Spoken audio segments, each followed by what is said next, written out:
Alright, so we're going to be jumping into our Dark Crystal Age of Resistance review now. This came out, a week ago now? So, Give or take, yeah. Yeah.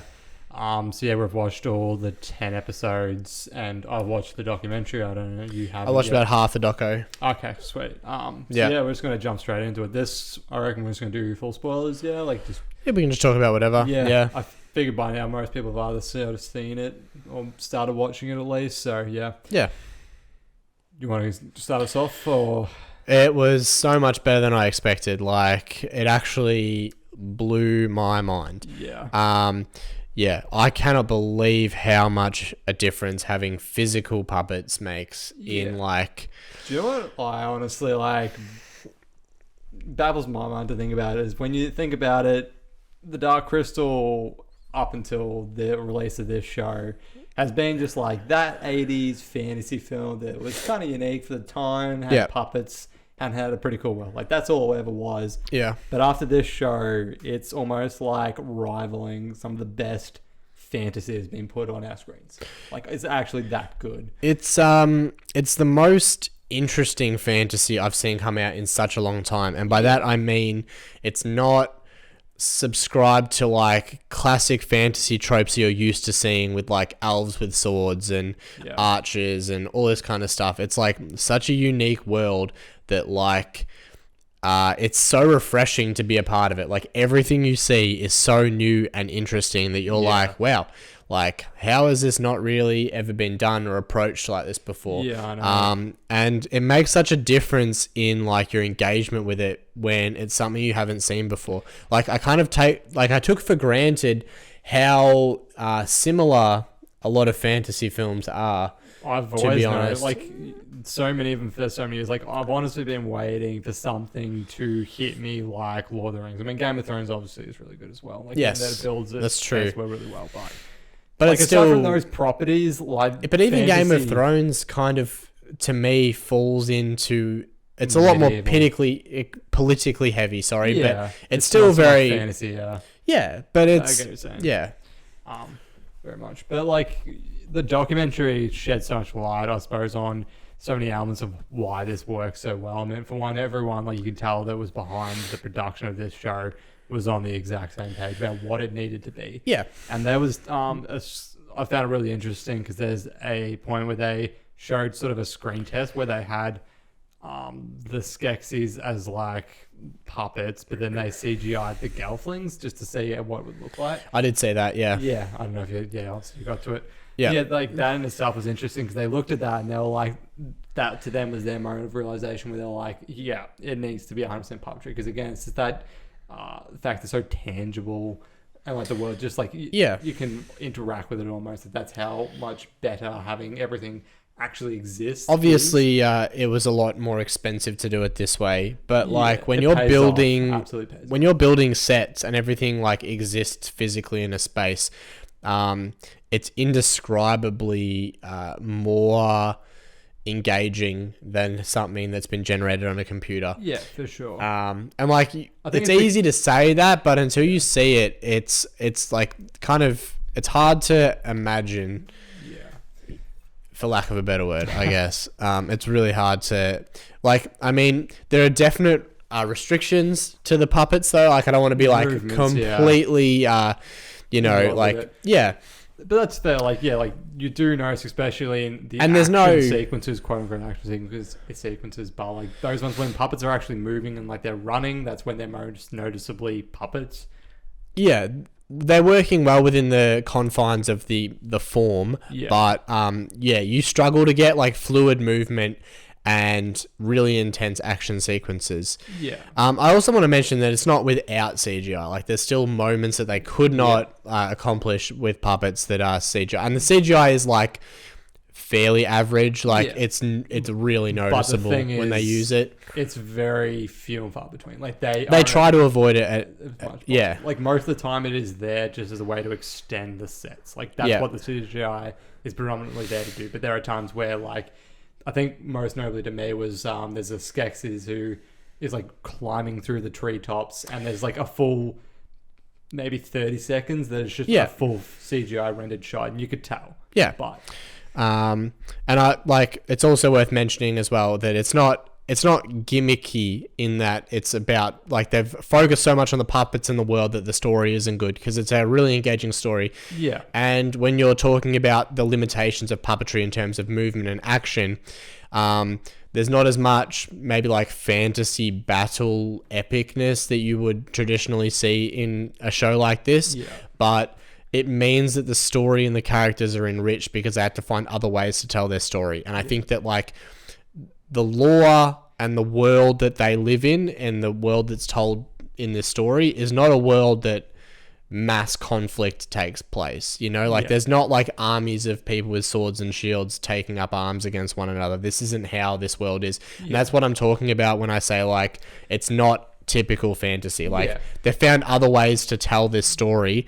They really build upon like looking at the hierarchy, like how the Gelflings live and how they like their whole society and how it works and how they it's work in conjunction with the Skeksis and what the Skeksis' role is in this world. Like everything like that, that's just so well detailed. I think so well there's a definite commentary about, because like obviously it's about this divide between Skeksis and Gelflings. That's kind of the overarching conflict, but embedded in that is conflict between the factions of Gelfling. And it's about how even though they're all, you know, one in the same, they're kind of from the same planet, it doesn't matter to them when they see another clan of Gelfling.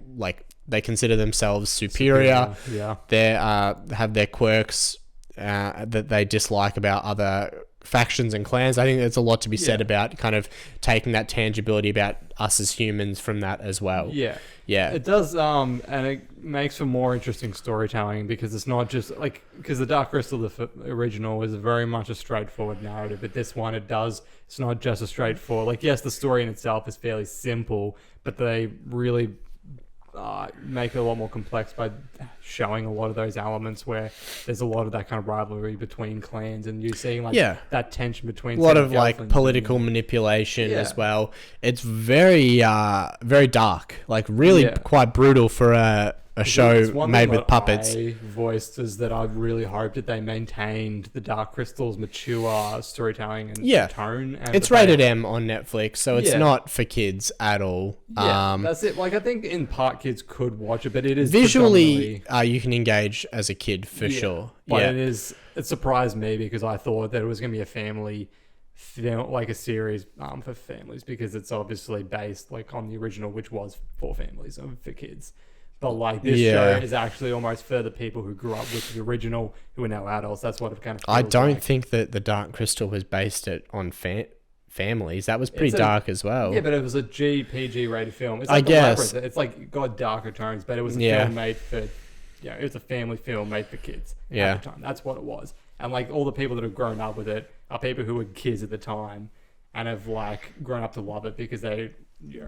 Well, there's like full on like Taron Egerton in the doco literally says that he was influenced by the show because like as a kid he watched it in Labyrinth. Yeah, I always thought that it was like kind of surprised people how dark it was because they thought it was about like for their family, and they brought their kids and they were like, well, we maybe shouldn't have done that. That my kid is scarred now. Yeah, because like the themes and the overarching story and the message, I think in the Dark Crystal is probably a little bit more intended for mature audiences. Yeah, I suppose so. Yeah, no, I get that.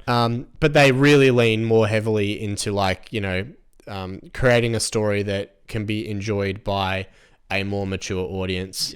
For sure. That they one thing I really like about the storytelling itself is that because like this is a prequel to the Dark Crystal. And because of kind of where everything ends up. It gives them so much room to play with kind of, because our main protagonists are the Gelflings. But things don't end well for the Gelflings, so it's this constant threat that's always imminent.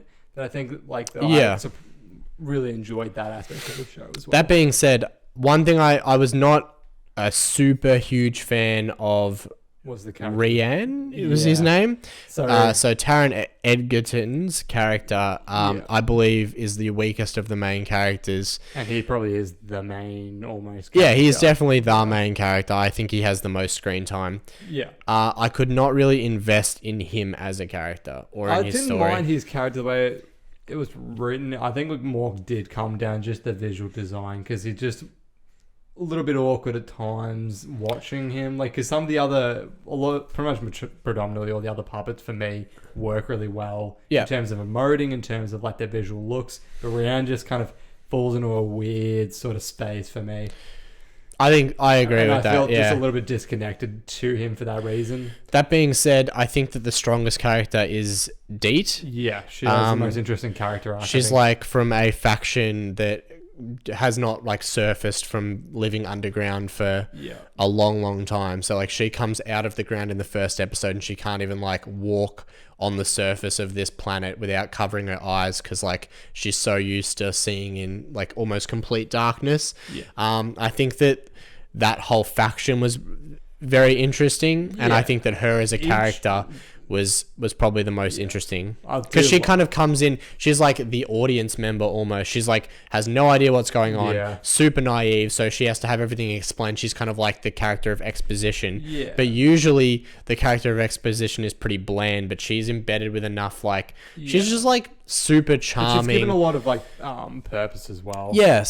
She's integral to the story, but she's just like so positive and chirpy, and she's always like kind of the backbone of like providing hope to the characters when their hope is gone. I think that's what I loved about her character, was that just such an upbeat, bright character, as you said. And because the story is so dark that you really did need that every so often. Because every time she comes into the screen, I think because of that element, she lights up the screen. But that being said, her design as a character as well was probably the most. I think it actually helps with the eyes. Her eyes are actually like a darker kind of tinge. I think that she just is because she had more like detailing in her face and her clothing. I don't know. Like, obviously everything is so well designed though. Like, everything is immaculately designed. Like, from when you look, it's incredible. I think you kind of. Especially like if you look at the Skeksis and what they're dressed in, like you think, oh yeah, it's just whatever, like it's just a costume. But like just the amount of detail on them, and like again, if you watch the documentary, like I think it's really worth watching the doco, because it gives you a lot of insight, and it does give a lot of props to all the people, like the unrecognized kind of heroes of the show, in a sense, like the puppeteers themselves. But like just the details of like the moldings of like the Skeksis face, like all the creases. I know. It's crazy. And like it's insane, because when they I'm trying to think his name, something Froud. Was it John Froud? I don't know. The artist. He like obviously is the one who designed like all the look of the creatures, like the imagination of the Dark Crystal stemmed from him. Like he did the original.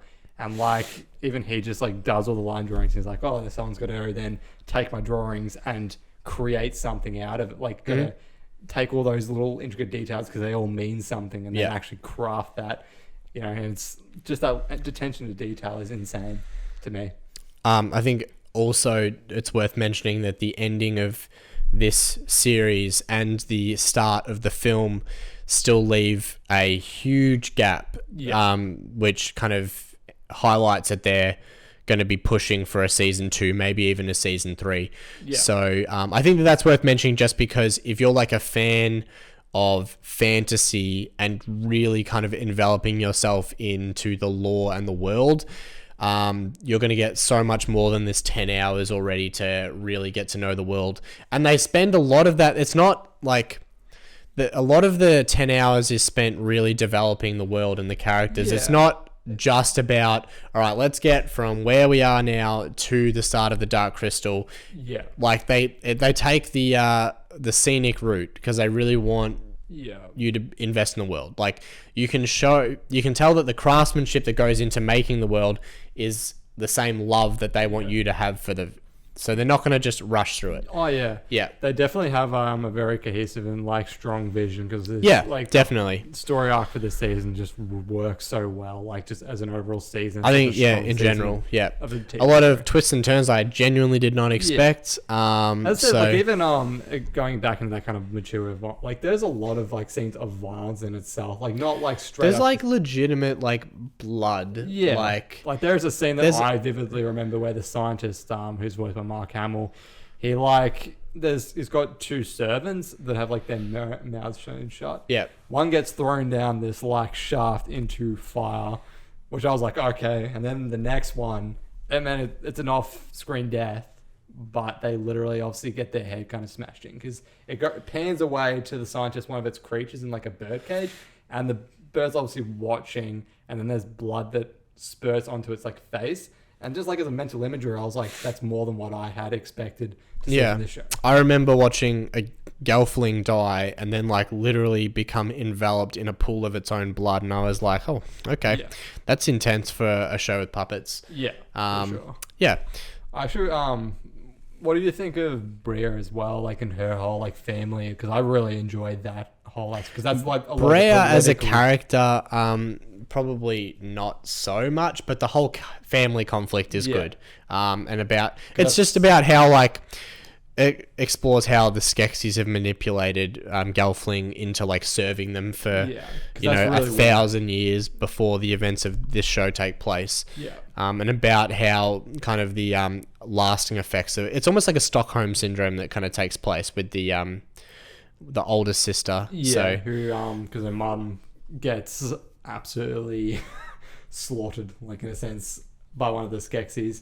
Because she's like the old Mordra, and there's another thing I love is like they again just that exploration of like hierarchy within the Gelfling society. So Helena Bonham Carter like voices the old Mordra, who is like the overall leader of all the Gelflings, because all the Gelflings themselves, like all the different clans, have their own leaders, but then there's like the overall overarching leader of all the Gelflings. And she's like the one, but she gets murdered, and like obviously her daughter witnesses that. She's like the next to see the line with like becoming the next old Mordra, and just kind of loses her mind. And again, like the exploration of that character and where she goes throughout the story as well was pretty incredible to watch. Spoilers, by the way, guys. Just a heads up. We said spoilers, right? No, we didn't. Didn't we? No, we are now.